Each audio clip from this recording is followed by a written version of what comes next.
En 15 ans, les missions de maintien de la paix des Nations Unies ont travaillé en collaboration étroite avec les autorités nationales, la société civile, les partenaires nationaux et internationaux et le reste de la famille de l'ONU afin d'aider à développer et à professionnaliser la force de police nationale, renforcer les procédures judiciaires et développer les compétences dans le secteur des droits humains afin de favoriser les conditions pour le développement du pays.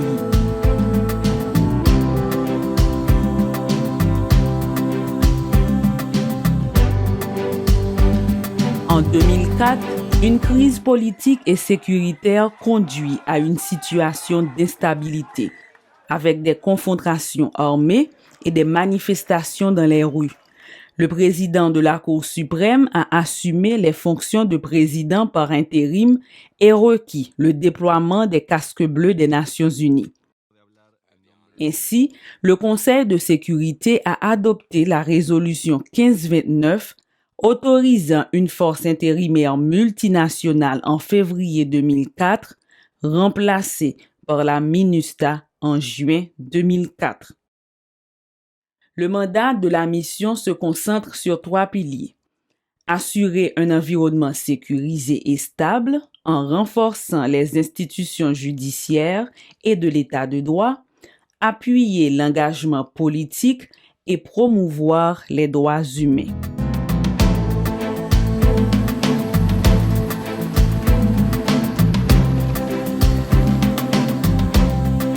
Le déploiement de la mission a commencé en juin 2004 avec 6700 militaires et 1600 policiers civils.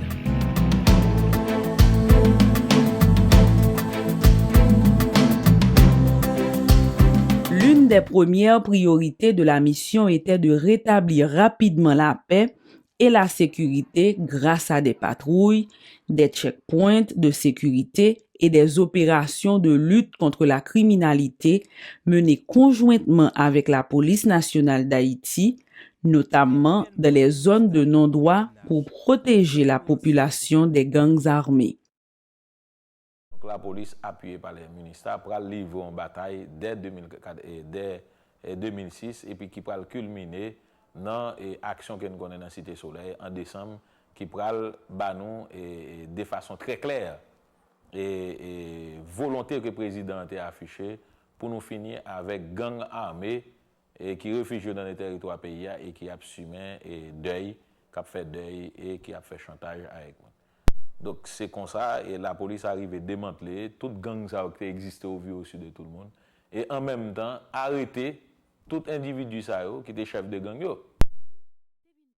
Le moment le plus intéressant, le plus beau, le plus brillant peut-être de ces 14 mois ici en Haïti, c'était quand je suis entré à Cité Soleil. Pour la première fois, je suis entré là sans casque, sans gilet pare-balles. Alors nous avons pris de la peinture blanche et on a peint, on a couvert ce mural qui représentait la violence, ce fusil Kalachnikov avec de la peinture blanche, la couleur de la paix.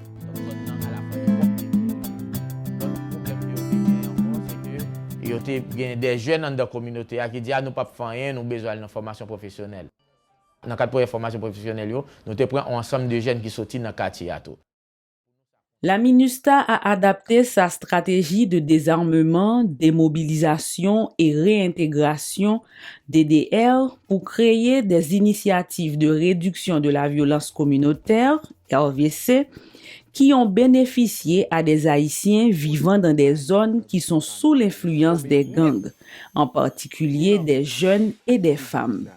Cette approche comprend des activités de sport et en faveur de la paix, mais aussi la création d'opportunités économiques et sociales d'anciens membres de gangs et de communautés vulnérables. Né en Haïti, ce concept est aujourd'hui reproduit dans d'autres opérations de paix des Nations Unies. La MINUSTAH a appuyé les élections présidentielles, législatives et municipales en 2006, 2009, 2010, 2011 et 2015-2016. La mission a fourni un appui technique et logistique au Conseil électoral provisoire et a aidé à sécuriser les élections en collaboration avec la police haïtienne. Votez. Le pays a changé.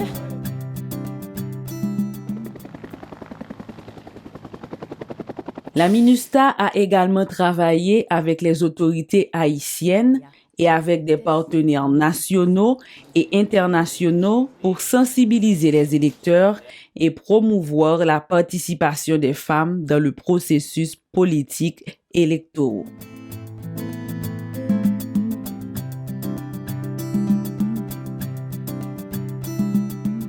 La MINUSTA a joué un rôle de leader dans le renforcement des capacités des autorités nationales et des institutions de l'État de droit appartenant aux trois pouvoirs de l'État: le pouvoir exécutif, le pouvoir législatif et le pouvoir judiciaire. Favoriser les droits humains était également un élément central du mandat de la mission afin de renforcer les institutions nationales et la capacité de la société civile à suivre, protéger et à rapporter les violations des droits humains.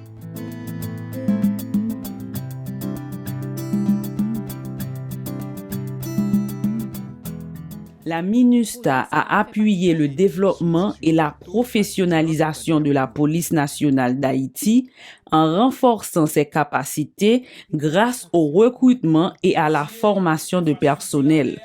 Avec la collaboration sur le terrain de la police des Nations Unies et des officiers de police haïtiens, et grâce à l'appui de partenaires internationaux comme les États-Unis et le Canada, les effectifs de la police haïtienne ont augmenté de 2500 en 2004 à 14 000 en 2017, dont 9% sont des femmes.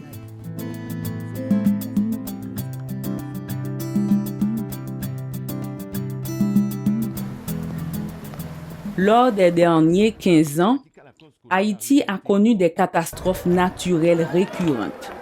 Entre 2004 et 2010, les Gonaïves ont subi 3 inondations majeures.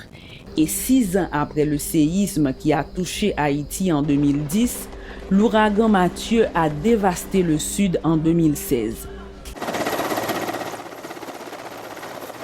La mission s'est rapidement adaptée pour apporter son appui humanitaire en coordination étroite avec l'équipe pays humanitaire et les autorités nationales.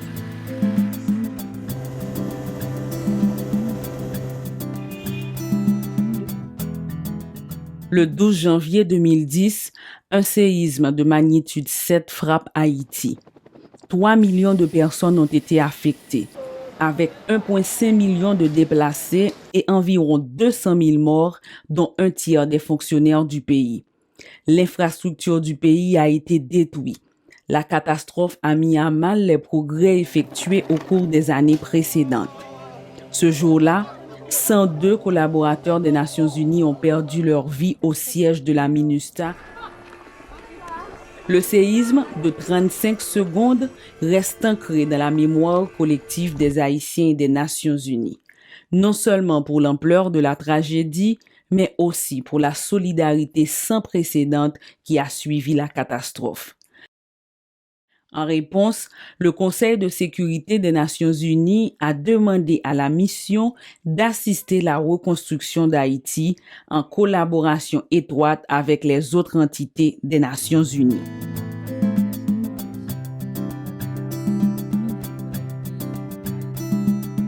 Dans le cadre des efforts conjoints entre les Nations Unies et le gouvernement haïtien suite à l'épidémie de choléra en 2010, à travers l'appui médical et l'amélioration de l'accès à l'eau potable et eau sanitaire, la MINUSTA a appuyé la Direction nationale de l'eau potable et de l'assainissement d'INEPA pour installer des systèmes de filtrage d'eau et organiser des formations d'hygiène.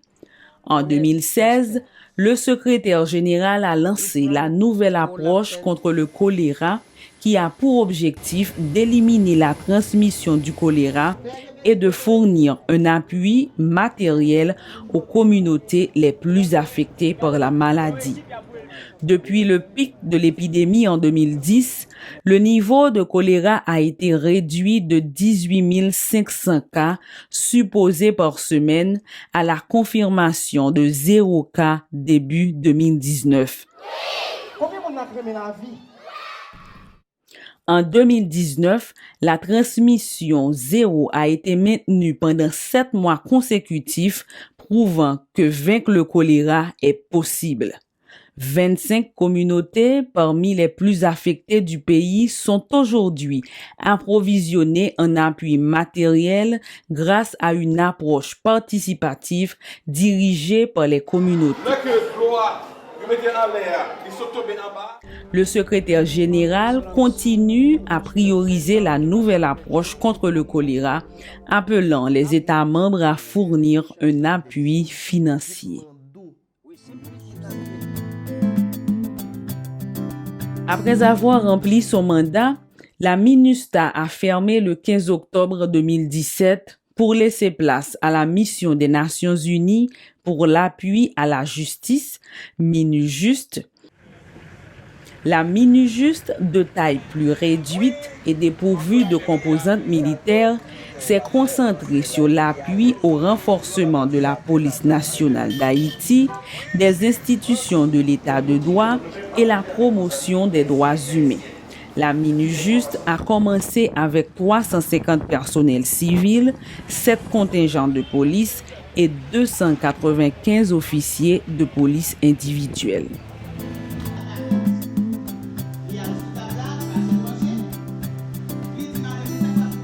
La composante police de la MINUJUST avait notamment pour tâche centrale d'assurer un appui durable à la police nationale d'Haïti et à son plan stratégique de développement 2017-2021 en collaboration étroite avec d'autres partenaires internationaux comme les États-Unis et le Canada. Cet appui a été mis en œuvre grâce à des formations, le conseil et l'assistance au recrutement, en passant par le renforcement du réseau des femmes de la PNH. Aujourd'hui, la PNH compte plus de 15 000 officiers de police, dont 10% de femmes. Les Nations Unies continueront à appuyer la professionnalisation de la police haïtienne après la clôture de la MINUJUST.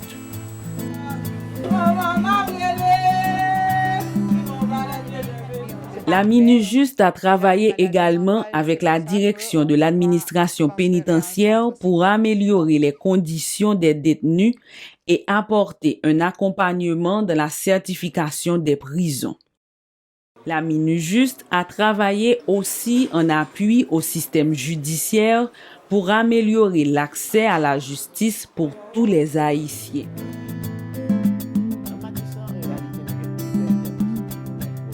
La MINUJUST a capitalisé sur l'approche de réduction de la violence communautaire initiée avec la MINUSTAH.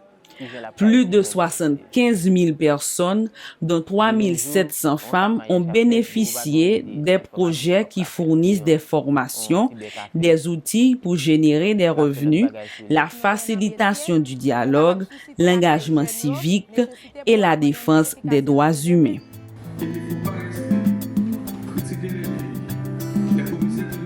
La promotion des droits humains a été un des piliers clés de la MINUJUST. La mission a contribué au renforcement de l'Office de protection du citoyen et du Comité interministériel des droits de la personne en les soutenant en collaboration avec le gouvernement à remplir leurs engagements internationaux en matière de droits humains. La MINUJUST a focalisé également ses efforts dans la promotion de l'égalité de genre et l'élimination de la violence basée sur le genre avec une approche transversale.